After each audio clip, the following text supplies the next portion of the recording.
In this video, we're gonna talk about how the Punishing Downpour works in Black Myth Wukong. So I'll explain it to you as well as I can.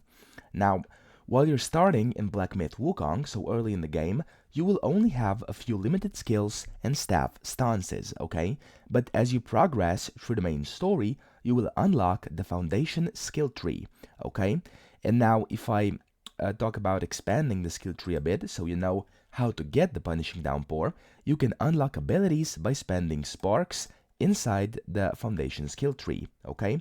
Now, one of the first martial arts abilities you will unlock inside the game is the Punishing Downpour, okay? And here's what it does and how it works. So it allows you to perform a high damage light attack finisher after landing 6 consecutive, okay, light attacks on any opponent, so on an opponent. It also acts as a combo finisher with extra AoE damage, which means area of effect damage, so it does damage around the area where you hit it. Now, it functions like a charged heavy attack, basically, okay? And what's good is that you do not need focus points to perform a Punishing Downpour, which is also a plus sign, of course.